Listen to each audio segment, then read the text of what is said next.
మీ పార్టీని కూడా నేను ఇక్కడ రిక్వెస్ట్ చేస్తా ఉన్నా, ఏది బీఆర్ఎస్ రాష్ట్ర ఏది బీఆర్ఎస్ పార్టీని రిక్వెస్ట్ చేస్తా ఉన్నా, రేపు స్థానిక సంస్థ ఎన్నికలలో మీ పార్టీ కానీ 60% సీట్లను బీసీలకు కేటాయిస్తే మేము కూడా సపోర్ట్లు కొడతాం అధ్యక్ష.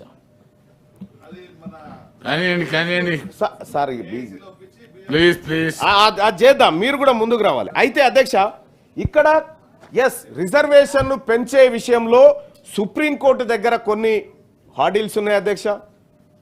రాజ్యాంగంలో కూడా కొంత మార్పులు చేయాల్సినటువంటి అవసరాన్ని బండా ప్రకాష్ గారు గుర్తించినారు అధ్యక్ష.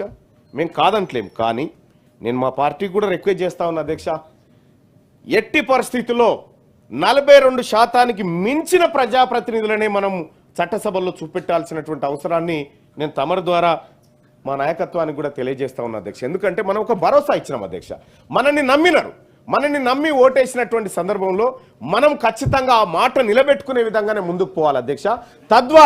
తద్వారా ఎందుకంటే ఇలా బీసీలంతా కాంగ్రెస్ పార్టీ మాత్రమే మంచి చేయగలుగుతుంది మాకు అనేటువంటి నమ్మకంతో ఉన్నారు కాబట్టి మేము ఆ నమ్మకాన్ని నిలబెట్టుకునే విధంగా మేము ఆ పార్టీ నాయకులుగా కూడా ఖచ్చితంగా మా మాట నిలబెట్టుకునే విధంగా మా వంతు తోడ్పాటును మా నాయకత్వానికి అందిస్తాం.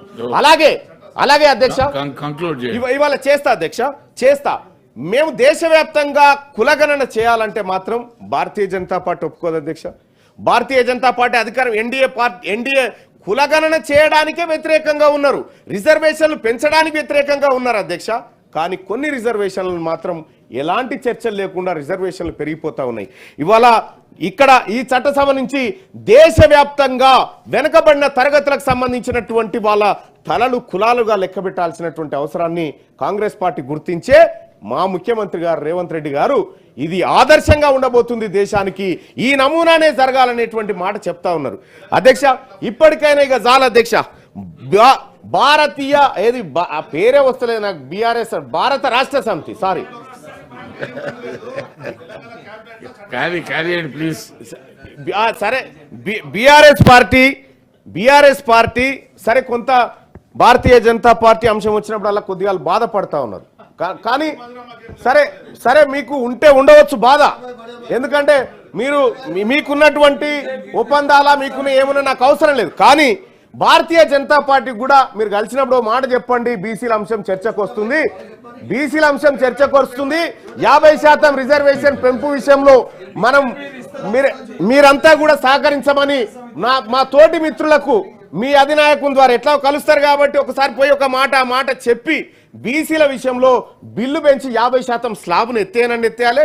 రెండోది భవిష్యత్తులో రాబోయేటువంటి సభలోనైనా సరే ఈ సభ తీర్మానం చేయాలి, బీసీలకు ఉన్నటువంటి 50% ఏదైతే 50% రిజర్వేషన్ స్లాబ్ ఏదైతే ఉందో దాన్ని ఎత్తివేసి రిజర్వేషన్లు పెంచి 9th షెడ్యూల్లో పెట్టే విధంగా మన సభలు తీర్మానం చేయాలని చెప్పి నేను తమరి ద్వారా రాష్ట్ర ప్రభుత్వానికి సూచన చేస్తున్నా అధ్యక్ష.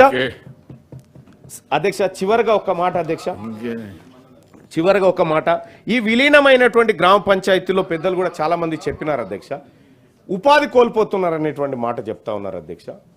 సో పట్టణ ప్రాంతాల్లో పేదలు ఎవరైతే ఉన్నారో గౌరవ పెద్దలు కోదండరామ్ సార్ చెప్పినట్టుగా పేద వర్గాల వారికి ఈ ఉపాధి హామీ పథకాన్ని ఆ వర్గాలకు మరో రూపకంగా విస్తరిస్తారా, ఎట్లా విస్తరిస్తారా అనేది దయచేసి అది పరిగణలోకి తీసుకొని ఆలోచించాల్సిందిగా రాష్ట్ర ప్రభుత్వాన్ని రిక్వెస్ట్ చేస్తున్నాను అధ్యక్ష.